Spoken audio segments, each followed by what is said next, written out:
Hi everybody and welcome to this week's edition of Straight Talk with Bren O'Brien and Tim Rowe from The Straight, brought to you by our sponsors Inglis and Darley. Today, a crazy week in the Everest. After all these rumours, will Ka Ying be the king? A chat with Chris Ward, who'll be aiming at a third Everest victory on Saturday with Mazu. John Kanga's sudden departure for the Melbourne Racing Club. The ATC fights back. In breeding, we chat with Sebastian Hutch, have an extensive chat actually with Sebastian Hutch about the Inglis Ready2Run sale and other industry issues. We celebrate 3 generations of Guineas winners. And wagering, we look at a new addition to the Tabcorp board and what does Ka Ying Rising do for betting in the big race. Tim, welcome to you and welcome to everyone from sunny Sydney. We'll be trackside at the Everest on Saturday, but we're here today at the Riverside Stables to watch a successful Ready2Run sale, which we'll get to in a minute. Let's go back to last Sunday. The rumours caught fire about Ka Ying Rising, whether he was going to run in the race or not run in the race or run in the Everest. Did you get caught up in it? At one point, did you think, oh, hang on, there's something going on here? Well, it was funny. I saw the fake tweet of Gareth Hall and sort of thankfully picked up on it straight away. I thought, oh, that's fake. Someone, after the Ray Thomas fake accounts and different things like that. But then I started getting messages from, pretty clued up punters, sort of professional, semi-professional people going, is this right? I said, no, it's a fake. It's definitely fake, blah, blah, blah. 3 hours later, you get a message from the same person. You sure? The betting, blah, blah, blah. And then I was getting calls from, Malaysia. Selangor was racing on Sunday, getting caught. Ka Ying Rising's out of the Everest. It's going rampant round Royal Selangor. And that's how far it had spread. And I was like, no, it's fake. But then the Tab and Sportsbet and it suspended markets and it got out to sort of $2.60 plus on Betfair for not insignificant amounts of money either. So it was quite extraordinary how it sort of spread and, well, on face value was fake and not correct. Yeah, it was funny how it played out. Of course, David Hayes had the luxury of, I'm sure that he didn't want this to happen on Sunday when his phone was melting down, but the horse was effectively was working, doing fast work on Monday. So he had Monday morning to prove that the horse was fine. He did that.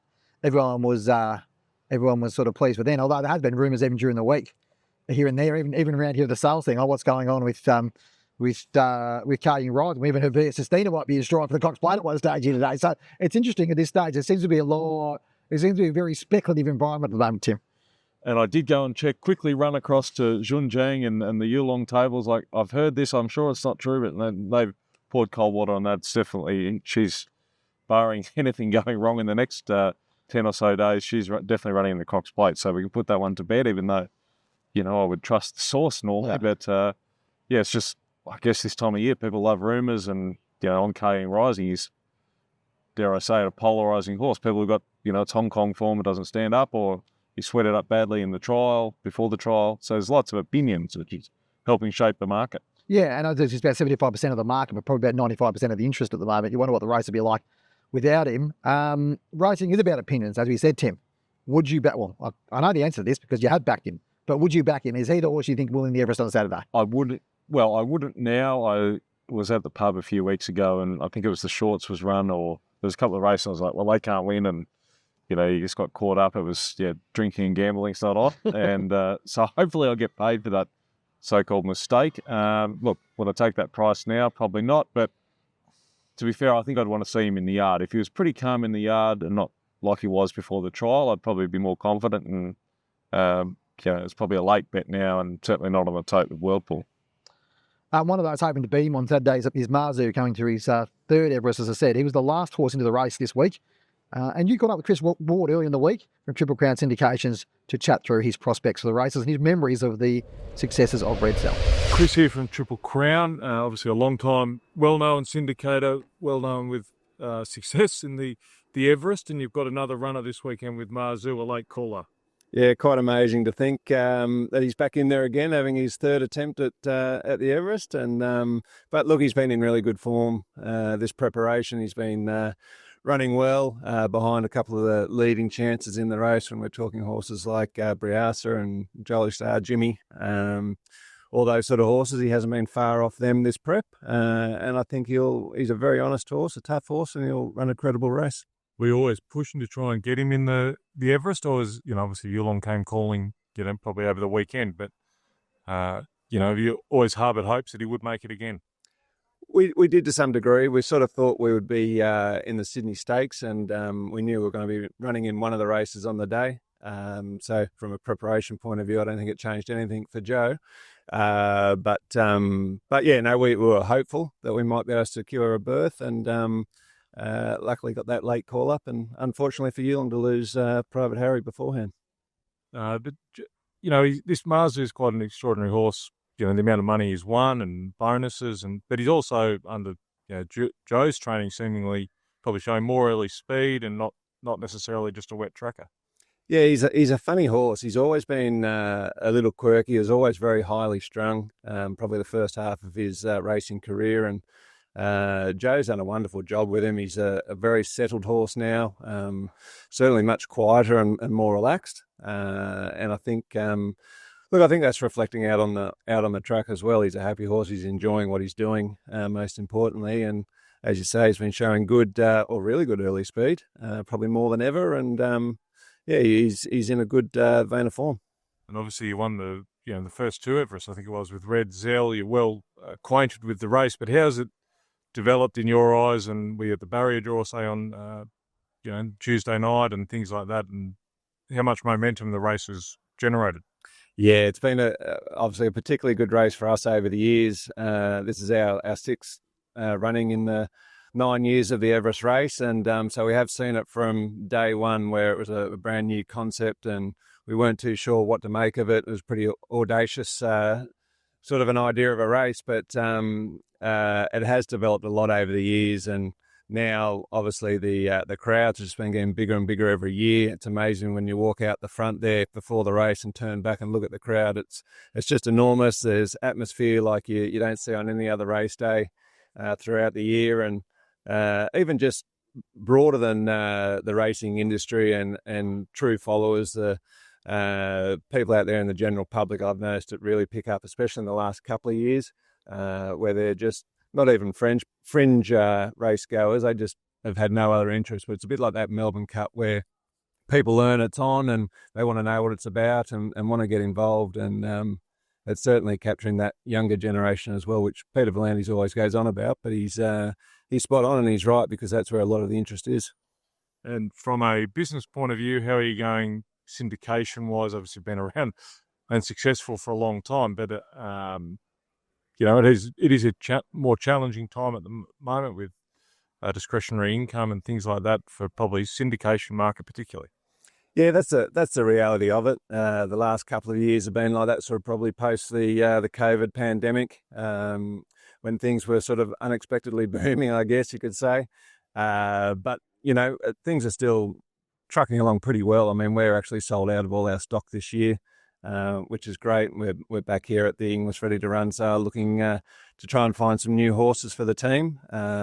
So I'd say things they're not super strong out there with the market. It's a little conservative, and but people are still keen to get involved. And Triple Crown going well. Obviously, you've changed a little bit. Michael's doing his own thing, and some new partners in the business. Yeah, that's right. We've got Sam Mannion's come on board and running the business with me, which has been fantastic. He loves getting involved with it all, loves his racing, loves sharing all the experiences with the owners and that sort of thing, and giving them a great time, which is obviously a huge part of it. It's not all about winning and losing. Obviously, it's a big part of it, but everyone gets into it to enjoy themselves at the end of the day, and we want to make sure we give them a good experience, and Sam in particular does a fantastic job with that. And just back on the 2-year-old sales, is that a format you've shopped at in the past? And the yearling sales aren't far away, trying to manage your clients' budgets, I guess. Yeah, that's right. No, traditionally we haven't done a lot of the Ready2Run stuff. We've typically stuck with the yearlings. However, we did dip our toe in last year. We got one out of this sale, actually, who was Hay Street, who's turned out to be a very talented horse. He's a stakes quality horse, so we'll come back and we'll try and find another one or two like him if we can. But the Magic Millions in January is looming very fast, and obviously there's a lot of new horses coming on the market then, and we'll be there again. Thanks very much for joining us, Chris, and all the best this weekend at the Everest particularly. Pleasure, Tim. It's pretty exciting to be a part of it. Just quickly round the grounds and racing, Tim, and let's talk about the story of last week, I suppose, late last Friday, as we were ready to sort of popped the cork on the weekend and ready to get stuck in maybe the Friday night beer. News came out that John Kangaroo had left the MRC. The politics of racing is pretty brutal, isn't it, Tim? I mean, we probably don't need to talk necessarily about the specifics of the issue. Obviously, there was some suggestions have been reporting around his past and what that looked like and what that may have meant for him, and he decided to effectively fall on his sword ahead of that happening in order to, what he said, I think I'm trying to remember the word, but pretty much protect the image of the MRC during their busiest time of the year. Yeah, I mean, surprising in some way, but there had been a sense of a bit of momentum building around some negative publicity around John Kangaroo for some time.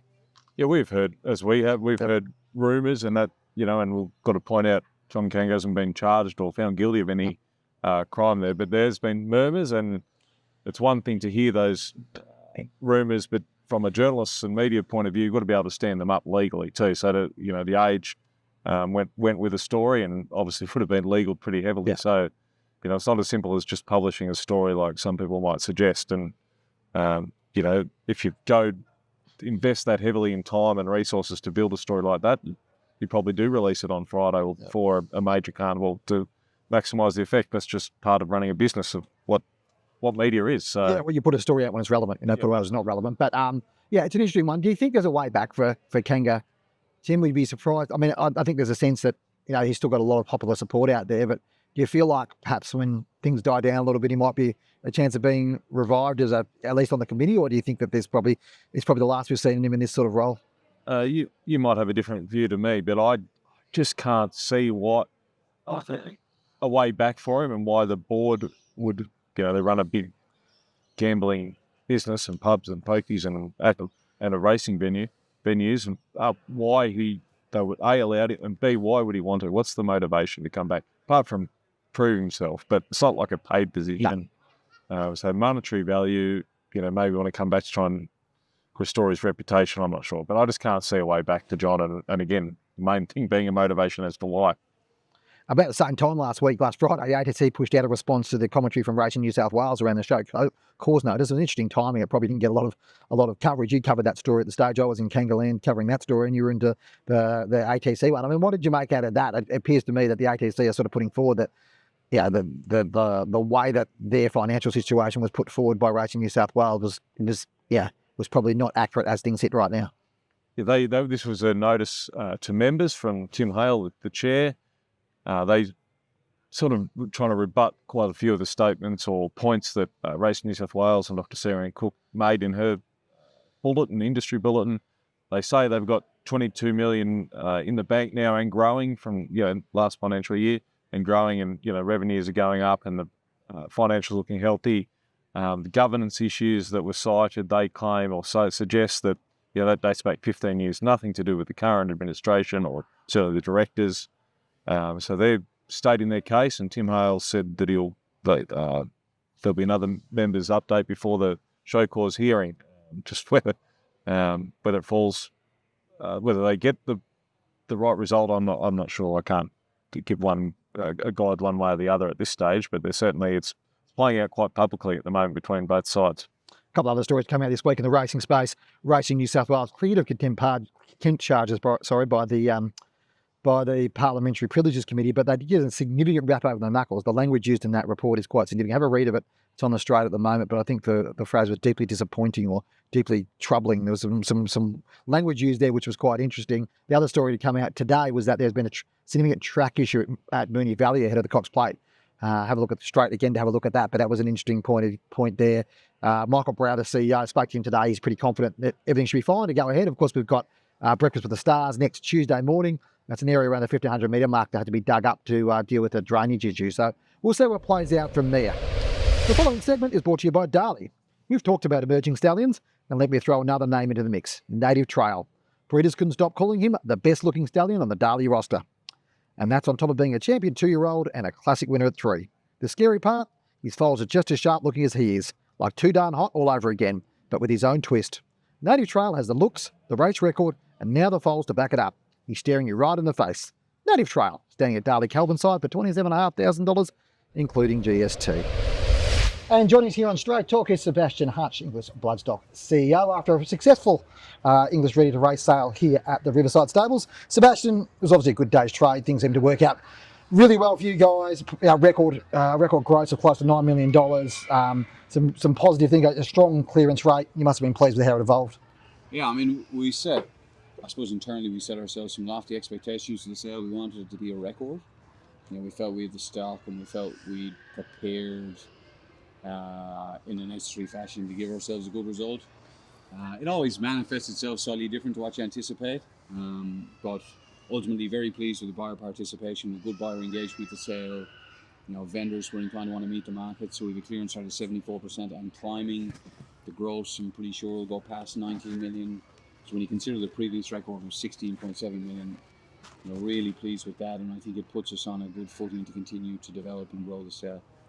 On Hong Kong, Sebastian, as we know, is a pivotal part of the market, particularly the middle to top end, and there was hardly a trainer or representative that works that market that wasn't here. There's a few trainers that never go to a sale, but aside from that, you had nearly everyone here that you would want. Yeah, even in the case of some of those people from Hong Kong who weren't here, they had proxies at the sale, agents working for them or other representatives, Australian affiliates working for them. So that was great. I mean, we're very proud of the success our graduates have in Hong Kong. English graduates win more races in Hong Kong than graduates of any other sales company. We take great pride in that. We have a lot of good relationships in Hong Kong and a good reputation in Hong Kong. It's important to us. And the benefits of that are very much in evidence, not just a sale like this, but right the way through the sales series. I mean, we saw it through 2025, where it was Classic Premier Easter. We had tremendous Hong Kong support, and it's very much in evidence in here in the context of this market. But I think that's only one facet of the success of the sale, an important facet, but just one facet. And I think it's something we do well, but something that we're determined to do better. And I think that bodes well for the future of the market, certainly for Inglis. Just on this format, this 2-year-old sales breeze-up format. Obviously, in Australia, it's not as developed as it is probably elsewhere in the world, in Europe and in the US, but there does seem to be a bit more enthusiasm for it. I mean, obviously, there's the Asian market, which is a key part we've spoken about. But in terms of the local, I guess, ability to embrace this concept, how much growth? I mean, I think by the sound of things, you think there's significant more growth in this sale in particular, but also in the broader format. I mean, how do you capture that market and convince Australian trainers and syndicators and buyers that this is a place they should be shopping? I'm not sure. I mean, we're going to work pretty closely with vendors over the next few months to determine the format for the sale for next year.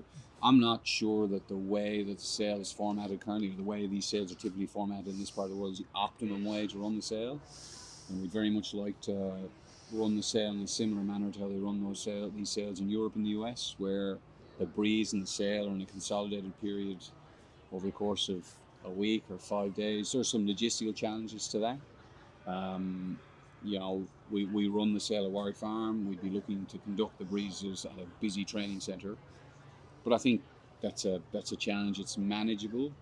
I think that sort of thing where there's the opportunity for local buyers to engage more constructively with the breeze itself and with the horses that are breezing. I think that'll be an important part of giving domestic purchasers more confidence in the market. But what I will say is that, very clearly it's a sale format that appeals to the Asian market. And we had a lot of domestic trainers here looking to get involved. I mean, Chris Waller will be very much a driver of the Hermitage participation. We've had Adrian Bott out here with Claudia and Emma, Kieran Morris here, and on the buyer sheet, Mick Price always buys at this sale, likes buying here. There's some of the leading trainers that I can think of off the top of my head, but we've had tremendous engagement from local trainers and syndicators. But it's been a really competitive market. I probably thought the domestic buyers might be in a position to strike more of a blow than what they have, but time and time again, we just found themselves getting outbid. So, look, I think there's this sale is such a good platform for the future of the format, but I do think there are changes that can make the sale better again, and one of those will be the actual structure of the sale.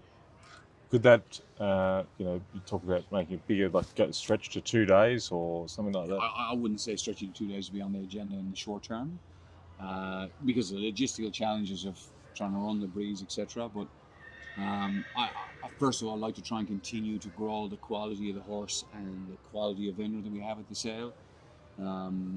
it's becoming more and more professional. I think this was the most professional set of breezes we've run, and I think that's borne out in the results.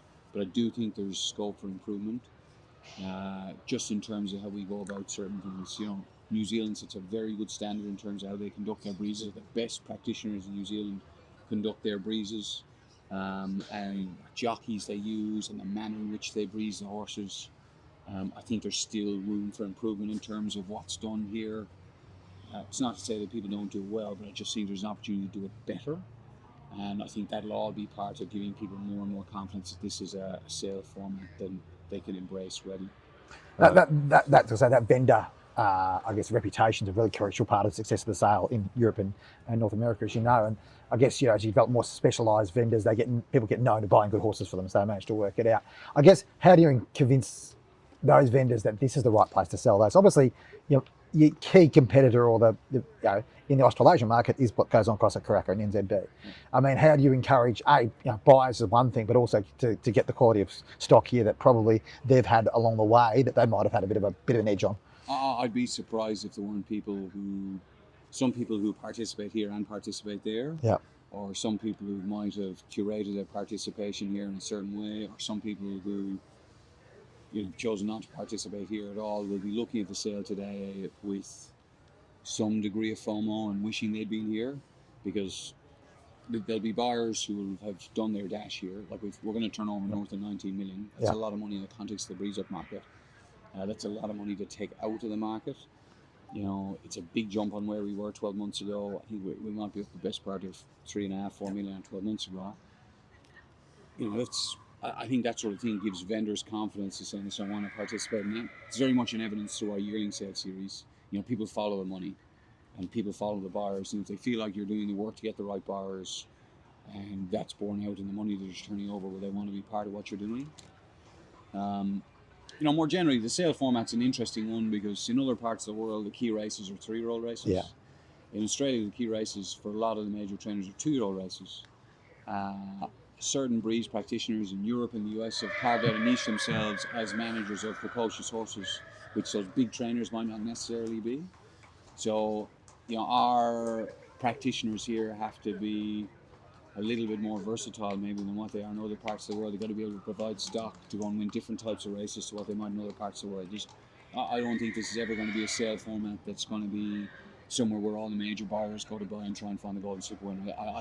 I don't see it trending that way, but I do see it trending in a way that people see themselves being able to buy back end 2-year-olds, really good spring 3-year-olds, or 3-year-olds right the way through the season, all the horses that can develop. And the export market is going to be a crucial part of this market longer term. So I do see ways in which it can progress in the future. How do you go? It's for all sales companies, providing credit, to the right vendors, and how much to, allow them to buy quality horses to service the market, which has probably been one of Inglis's keys in the last couple of years, is the quality of horse you've been able to get here, which is in turn giving credit to the buyers to be able to buy them. Well, it's basically you're investing in people, right? I mean, we want to grow the sale format, so to do so, you've got to invest in people, and it's very satisfying to see those people do well today. People have gone out, worked hard to identify yearlings, worked with our team to try and identify the right sort of yearlings, and then have those yearlings come through as 2-year-olds to the sale and sell well. You got to keep investing in the right people. So, we're in that respect very much open for business. We want to try and, there's no secret about it. We're working hard to try and facilitate participation of these people in the sale. And it's something I think we're going to want to continue to do, and ultimately believe that we can reap dividends from that in terms of turnover longer term. 2026, Sebastian, is going to come up pretty quickly, and obviously straight into the yearling sales season. What's sort of your view of where the market's at the moment? What are you expecting next year? Are you expecting, it was relatively positive this year. It's not gangbusters that probably was 3 or 4 years ago, but there's still a lot of positive signs in the market. What's your sort of feel about how the market's going to progress next year and where things are going to sit? Oh, look, you kind of look at it from two perspectives, right? You look at it from the broader market perspective, and then you look at it more myopically from an English perspective.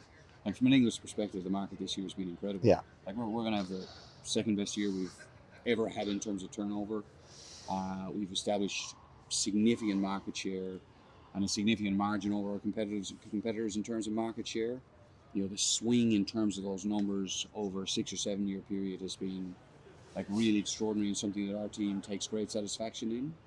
And ultimately it's a reflection of the support we've had. We've worked hard to try and engender support from people and deliver those people results, and that's satisfying and that works out well. In terms of the market more broadly, certainly our market was stronger than what we anticipated. And I went to the Magic Millions in January. They ran a good sale. I mean, it was down, but they ran a good sale. I came away from that sale thinking that's a good benchmark for the year. I didn't go to New Zealand at the end of January, but we had representation there, and they said, look, they ran a good sale. It was down, but they ran a good sale. And so we're very much prepared for our sales to be down.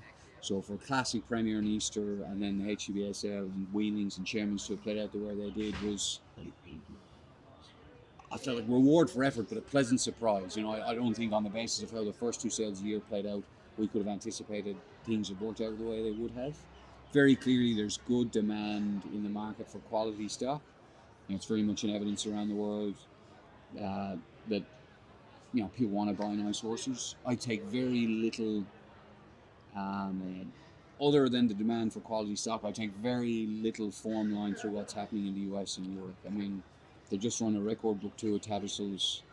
That's, in terms of the health of the market, that sale is the best guide. I mean, book 1 is great, but book 2 at Tattersalls is the best guide, I think, for the year in Europe as where the market sits. They cleared 88%, record growth, but the median was down a bit, the average was down a bit, clearance was down slightly. It's getting trickier there, and I think if you ask me as I sit here today how I feel about next year, I feel like next year, I feel a bit about next year how I felt about last year at this equivalent stage. It's going to be trickier. There'll be an element of Darwinism about the market. We're going to have the people who are really good at it and people who consistently do things well or continue to do well in the market. And for those people who might be hobbyists or not quite operating at the same level as the competitors, are going to find it a bit harder again. The Australian stallion ranks, or Australasia really, we've lost Snitzel, Witten Bassett. It is challenging finding that next group of stallions to come through that are commercially successful and on the track. How do you see it at the moment where the industry's placed stallion-wise? I suppose from our point of view, there's a lag with that. Yeah. Snitzel dying, we don't feel the effect of that for 2 years, maybe even 3, 2 years. Yeah. And so there's always a bit of a lag. We're in the process of starting to finalise the catalogue for the Classic sale, Premier sale, and then finalising Easter a little later on. As we sit here today, we're seeing really good yearlings by. This is the first big extreme choice crop we've had. I don't say big, but like extreme choice of 40 yearlings. Right? So plenty of yearlings by extreme choice. There's a 2 down hot crop to get excited about. There's a Wooden Bassett crop to get excited about. Big crops for home affairs and stay inside. Both of them started very well. Strictly in terms of the yearling market for 2026, quite enthusiastic about it. I'm even just the introduction of different stallions. Superset, for example, in New Zealand is a significant factor now. Ole Kirk is a massive factor. Bivouac is an interesting horse. Loads of young horses. Animo is a fascinating first season stallion. You have horses like In the Congo. Imagine how big a factor Harry Angel is going to become on our market now. He looks like an exciting stallion. You can't get anywhere near him. So look, it's always evolving. Very jealous of the position they're in the US, where they just look to have an extraordinary group of stallions and tremendous depth in them. But like 12 years ago, 10 years ago, they tap it and nothing else. Right? So it cycles around. Yeah, it's somewhat cyclical. Even in Europe, some of the more established stallions are just getting a bit older. They have what looks to be a reasonable flow of younger stallions coming through, but who knows? I mean, what's a stallion lineup going to look like in 5 years' time? I mean, it's we might have a roster. We might have General Stars list headed by Harry Angel, 2 down hot, or Wooden Bassett probably with the crops yet. So you're going to make a big impression. So I'm reluctant to overthink it because it's just. Mare population and support of breeders of particular stallions is hugely important. If you ask me, one thing that probably of particular concern is just the volume of stallions. Yeah.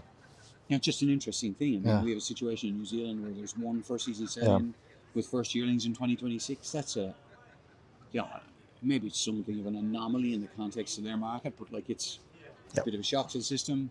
And like we don't have anywhere near the same volume of stallions coming through in Australia that we have had in the recent past, and like that's going to affect stallion lists in years to come.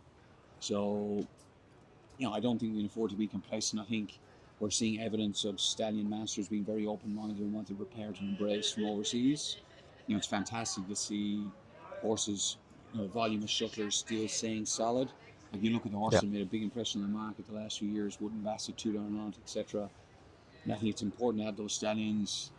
It's great to be able to have exposure to Justify for Coolmore, Cogburn coming down to Widden. We're going to want Yulon. Yulon won the Jew horse last weekend. Yep. That's a horse that could shuttle here in a year or 2 years' time. Like it's important stuff.